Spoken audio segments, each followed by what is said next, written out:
Let's start the class. Good evening, everyone. Welcome to Indian Ayurvedic Doctor. हम पढ़ रहे हैं I am doctor Akanksha Soni BMS MA Sanskrit. हम पढ़ने जा रहे हैं आज संस्कृत की थर्ड डेमो क्लास, जो कि है हमारे थर्ड मतलब सेकंड टॉपिक एक तरह से ट्रांसलेशन के बारे में. ट्रांसलेशन के बारे में देखा जाए अगर तो 3 पॉइंट्स हैं जो पेपर में पूछे जाते हैं. वो है फर्स्ट है from English Hindi original language to Sanskrit, यानी कि हिंदी या अंग्रेजी से संस्कृत में अनुवाद. दूसरा होता है from Sanskrit to English Hindi and regional language, यानी संस्कृत से हिंदी अंग्रेजी या जो भी हमारी भाषा है उसमें अनुवाद. एंड थर्ड होता है identification and correction of grammatical error in given sentences, जो अशुद्धियां हैं वाक्यों के अंदर उनका शोधन करना.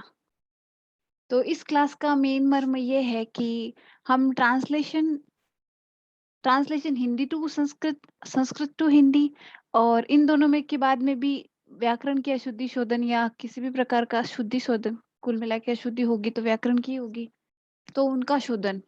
ये तीनों की तीनों चीजें किस पे डिपेंड करती है? कंप्लीटली व्याकरण के ऊपर. जो हमारा व्याकरण का सिलेबस है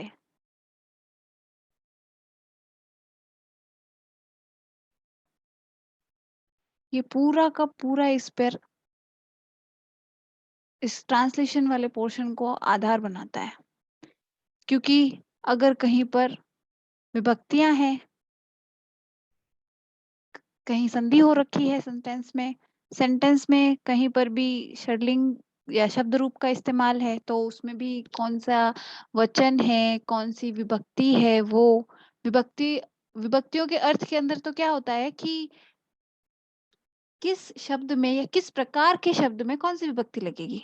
षडलिंग प्रकरण के अंदर उस विभक्ति में वो शब्द कैसा जाएगा, दोनों में भी ये अंतर पड़ जाता है. क्यों? क्योंकि मान लो आपको पता है कि हाँ तृतीय विभक्ति लगानी है, लेकिन किसी शब्द की तृतीय विभक्ति यही होगी ये आपको नहीं पता. ऐसी चीजें हो जाती है, तो दोनों जानना जरूरी है. फिर धातु प्रकरण, धातु रूपी अशुद्धि भी हो सकती है, क्योंकि धातुओं में भी कौन सी धातु लगानी है, उसका कौन सा लिंग लगाना है. अभी ये जैसे लकार कौन सा है, तो लकार के अंदर ये डिफरेंस पड़ जाता है कि वर्तमान काल है, भविष्य काल है, भूतकाल है, या आदेशार्थक अर्थ है. इस तरह से जो डिफरेंसेस आते हैं वो इसके अंदर आ जाएंगे. फिर तीसरी चीज आती है इसके अंदर धातु प्रकरण के अंदर, वचन कौन सा है, मतलब कितने लोग हैं उसके अकॉर्डिंग एक वचन है, द्विवचन है या बहुवचन है. फिर आती है कि पुरुष कौन सा है, प्रथम पुरुष है, मध्यम पुरुष है या उत्तम पुरुष है. उसके अकॉर्डिंग अगर आपने धातु में सभी इन सभी बातों को ध्यान रख के ही धातु का उपयोग किया जा सकता है. इनमें से किसी भी चीज में थोड़ा सा भी डिफरेंस हुआ तो सेंटेंस गलत हो जाएगा. देन आते हैं वाच्य प्रयोग. अगर सेंटेंस सब्जेक्टिव है या एक्टिव है या पैसिव है, इसके लिए सब्जेक्टिव है या ऑब्जेक्टिव है.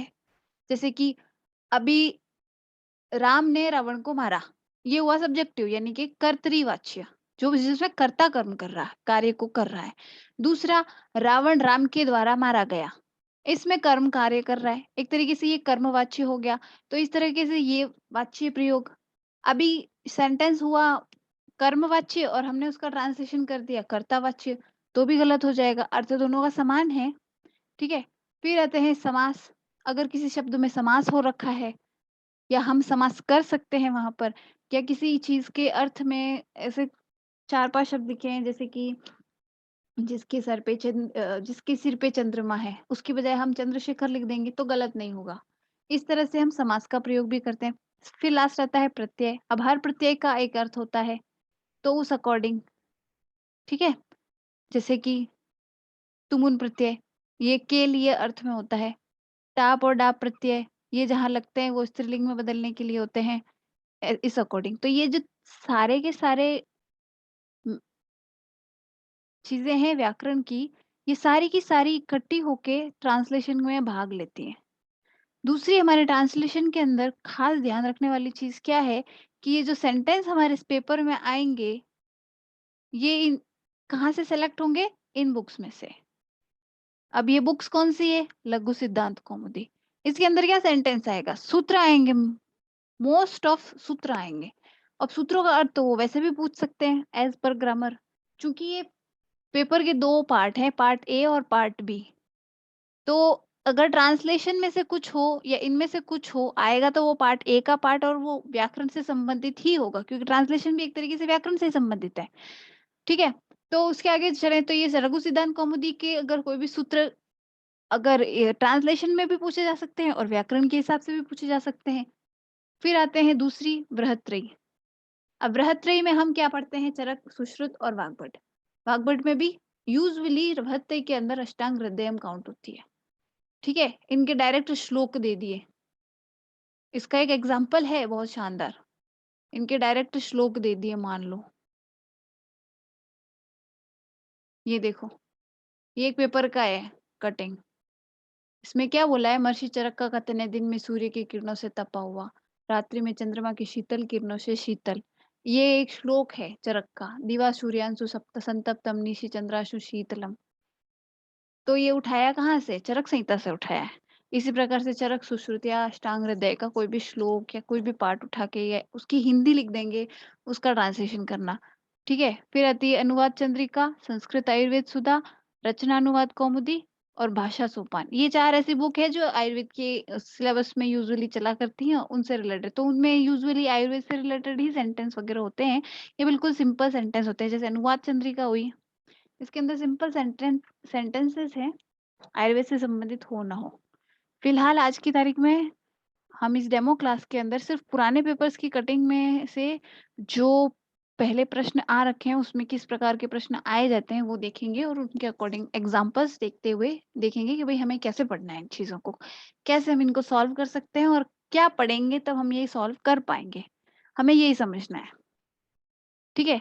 तो ये है हमारा आज का पोर्शन अनुवाद, जिसे हम आज की क्लास में देखने वाले हैं। अभी इसमें अभी इस पोर्शन में अगर हम तीनों को बराबर लेते चलें, तो सबसे पहले हम ले सकते हैं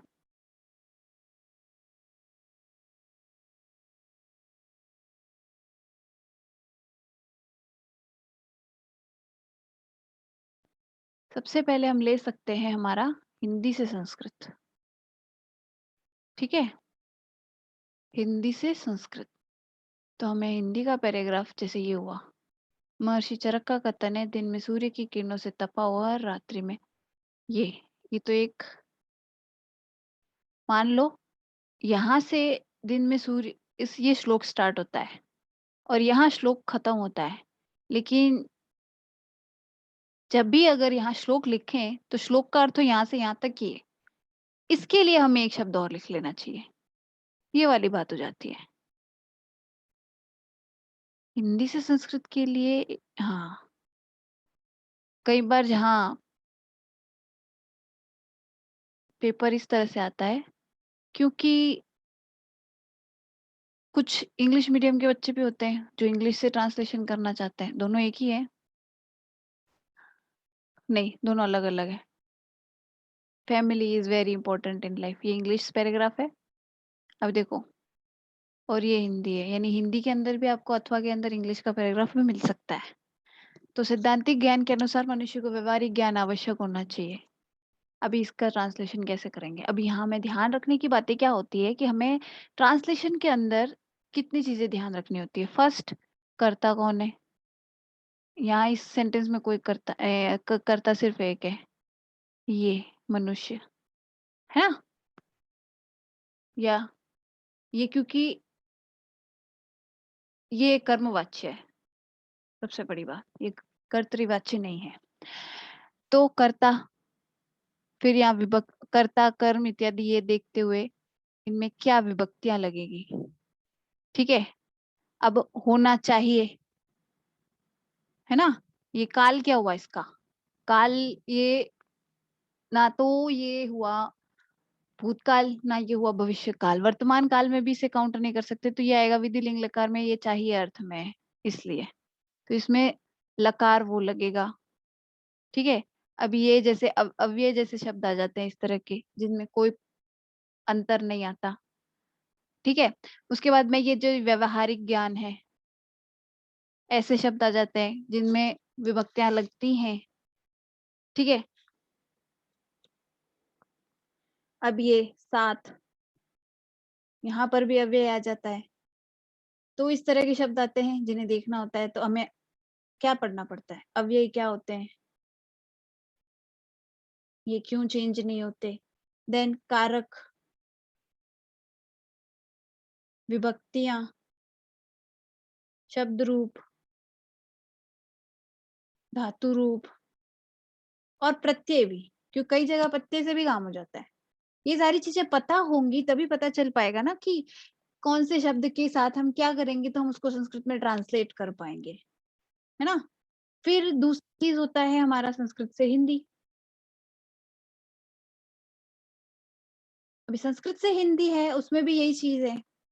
मान लो ये पैसेज है, अम्लो रसो भक्तम रोचयति, ठीक है?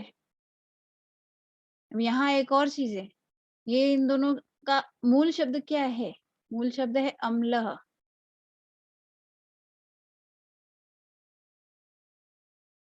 लेकिन यहाँ क्या लिखा है? अम्लो, तो यहाँ क्या हुआ है? यहाँ विसर्ग संधि हुई है, जिसकी वजह से विसर्ग को ओ का आदेश हो गया है। अब आदेश वगैरह क्या होते हैं क्लासेस में अच्छी तरह से पढ़ेंगे, ठीक है? तो जिन-जिन ने क्लास के लिए जॉइन करने का नहीं सोचा है, वो भी सोच लेवें क्योंकि बहुत अच्छी तरह से हम पढ़ेंगे कि विसर्ग को ओ आदेश कैसे होता है एटसेट्रा। जो भी नियम है हमारे संधि, समास वगैरह के, वो हम पढ़ेंगे अच्छी तरह से तभी हम आगे बढ़ पाएँगे या पेपर अच्छी तरह से दे पाएँगे। तो ये अम्ल रस, इसका अर्थ यही हुआ, दोनों में यही है प्रथमा विभक्ति अम्ल रस। दोनों में विसर्ग लग रहा है अम्लः, रसः, ये शब्द है। लेकिन ये पीछे ओ की मात्रा आ जाती है तो कई बार बच्चे कन्फ्यूज़ हो जाते हैं। कन्फ्यूज़ होंगे ही सही। लेकिन ये कन्फ्यूज़न मिटाने का तरीका क्या है? अगर हमें पता हो कि विसर्ग संधि में क्या होता है, तो कभी कन्फ्यूज़न नहीं हो। यहाँ विसर्ग की जगह ओ क्यों हुआ या ओ की जगह विसर्ग क्यों हुआ? क्योंकि एक जगह से दूसरी जगह श्लोक लिखने लगते हैं ना, तो कहीं जगह ये लिखा होता है और कहीं जगह विसर्ग आता है, कहीं जगह ओ लिखा होता है। लिखने वाले दोनों जगह ऐसे लिख देते हैं। लेकिन पढ़ने के लिए बैठते हैं तो पता चलता है भई ये तो फ़र्क आ रहा है। और वो फ़र्क ध्यान में नहीं आ पाता इसलिए दिमाग में नहीं बैठता। तीसरी बार जब पेपर में लिखने जाते हैं तो वहाँ तीसरी मात्रा लगा देते हैं। या कई बार ऐसा भी लगता है कि भई यहाँ तो गलती हो रखी है, तो मतलब गलतियाँ चलेगी भी। इस तरह से दिमाग में काफ़ी सारी चीज़ें आती हैं, वो होनी होनी चाहिए, है ना? अब ये रोचयति, ये आत्मनेपद पद है। एक परस्मैपद पद, आत्मनेपद पद 2 तरह की धातु रूप चलते हैं। अभी नहीं तो होता ये रोचती, जैसे अपना पठती होता है, ये रुच्च धातु है, ये पठ धातु है। यहाँ य क्यों आया? ये परस्मैपद आत्मनेपद का डिफरेंस है जिसकी वजह से, और उसमें भी फिर फ़र्क आता है तो फिर चेंज हो जाती है चीज़ें, ठीक है? फिर है अग्निम दीप्यति, अब यहाँ अग्नि में ये आ रहा है, लेकिन अम्ल में विसर्ग आ रहा है, भक्त में ये आ रहा है, ऐसा क्यों आ रहा है? इसमें भी काफ़ी सारा वो है मैटर। तो ये सारी चीज़ें अभी मैं समझा तो सकती हूँ लेकिन ऊपर से जाएगी सारी की सारी, क्यों? क्योंकि हमने ना तो कारक पढ़े हैं, ना विभक्तियाँ पढ़ी है, ना शब्द रूप पढ़े हैं, ना संधि पढ़ी है, ना समास पढ़ा है ना?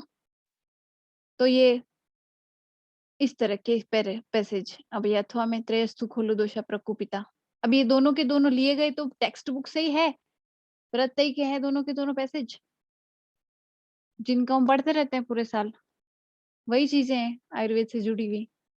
लेकिन फिर भी हिंदी करने में थोड़ी सी प्रॉब्लम हो रही है, तो ये समझ में कैसे आएंगी, इसलिए जरूरी है। फिर तीसरी चीज हम देखते हैं वो होती है अशुद्धि शोधन।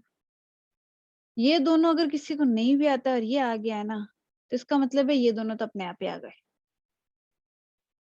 क्योंकि जिसको एक बार ये सेंटेंस पढ़ने में अशुद्धि पकड़ में आ गई ना, मतलब उसका माइंड इस अकॉर्डिंग चलने लग गया है कि उसे पता चल रहा है। जैसे सर्वा बालका धावन्ति, सभी बालक दौड़ते हैं।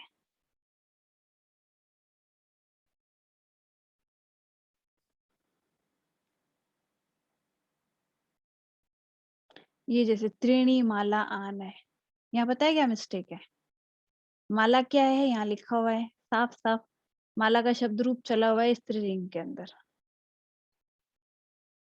एक विशेषण विशेषण नाम की भी चीज़ होती है, कि अगर विशेष्य यानी जिसकी विशेषता करी जा रही है, यानी माला है ना 3, तो ये अगर स्त्रीलिंग में है, तो इसके पीछे जो 3 का वर्ड लगेगा, ये भी स्त्रीलिंग में होना चाहिए। लेकिन ये एक्चुअल में क्या दिख रहा है? नपुंसकलिंग, ठीक है? इस वजह से इस सेंटेंस में मिस्टेक है, कि इसको नपुंसकलिंग नहीं होके स्त्रीलिंग होना चाहिए था। उसके अलावा बाकी पूरा सेंटेंस सही है, ठीक है?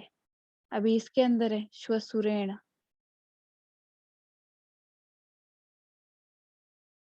ये वाला नहीं दिख रहा। हाँ, रामाबाणेन हतो बाली। अब राम के बाण है ना? अभी बाण तो सही लिखा है, लेकिन यहाँ राम की विभक्ति गलत लगाई है। प्रथमा विभक्ति कैसे आएगा? क्यों? क्योंकि ये क्या है? कर्मवाच्य है। तो यहाँ इसमें प्रथमा विभक्ति नहीं लगेगी। जब कर्ता होता है ना, तो उसमें प्रथमा विभक्ति लगती है। कर्मवाच्य के अंदर फिर अकॉर्डिंग टू दिस वर्ड जो काम कर रहा है। अब ये बाण क्या है? बाण क्या से क्या संबंध है?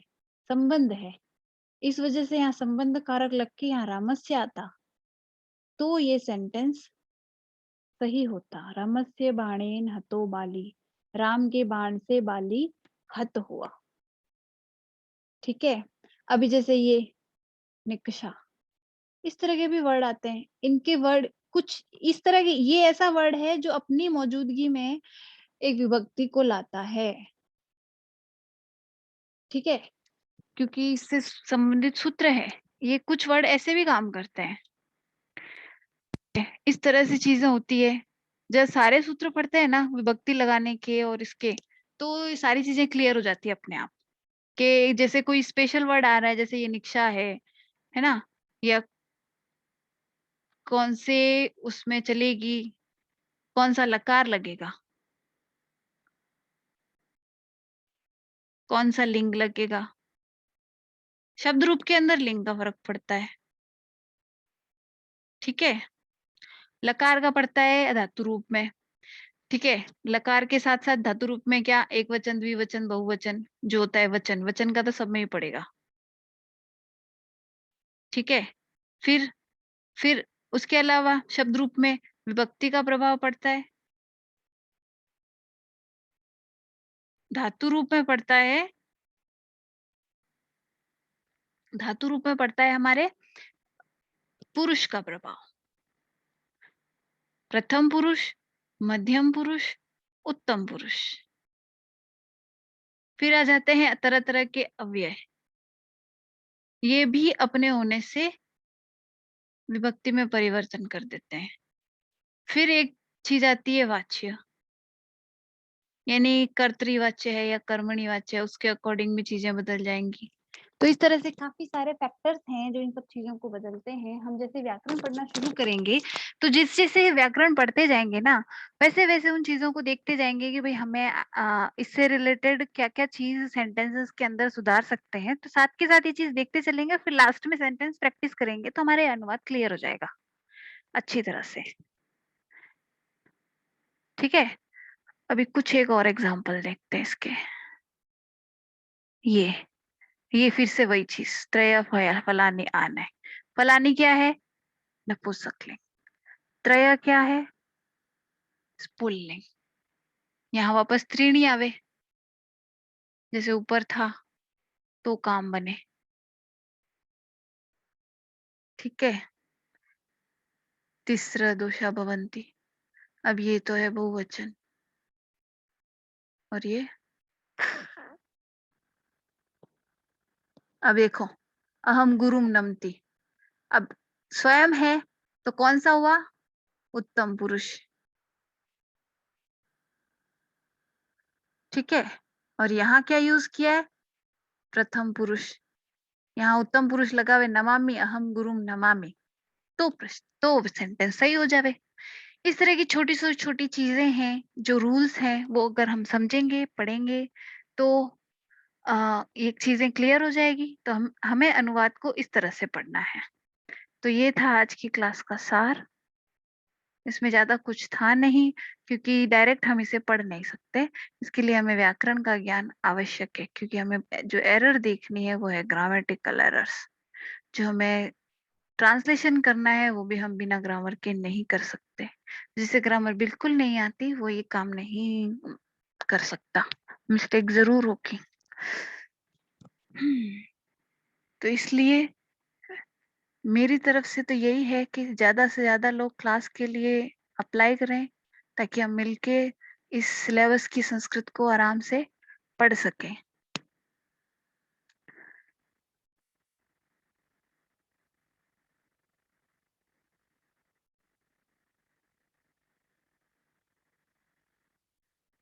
कई लोगों को ये नहीं पता मैं कौन-सा टॉपिक पढ़ा रही हूँ डेमो क्लास में, शायद लेट आए हैं। आज की क्लास है अनुवाद के बारे में, और अनुवाद के बारे में हमने सिर्फ जनरल जानकारी देखी है, क्योंकि डीप में जाने के लिए हमें ग्रामर पढ़नी ज़रूरी है, इसलिए हम पर 15 15 को लास्ट डेमो क्लास है। उसके बाद 16 से रेगुलर क्लासेस स्टार्ट हो रही है। माहेश्वर सूत्र से व्याकरण की शुरुआत की जाएगी, और उसी से रेगुलर क्लासेस होते हुए पूरी व्याकरण अक्षरशः शब्दशः मतलब शब्दशः सिलेबस के अकॉर्डिंग शब्दशः पढ़ी जाएगी। जो भी बच्चे पढ़ना चाहते हैं ज़रूर रजिस्टर करवाएँ और मेरी क्लास में आएँ। हम पूरा सिलेबस अच्छी तरह से पढ़ेंगे, क्वेश्चन करेंगे और पेपर कैसे लिखना है ये भी सीखेंगे। आज की क्लास अटेंड करने के लिए सभी का धन्यवाद। Good night.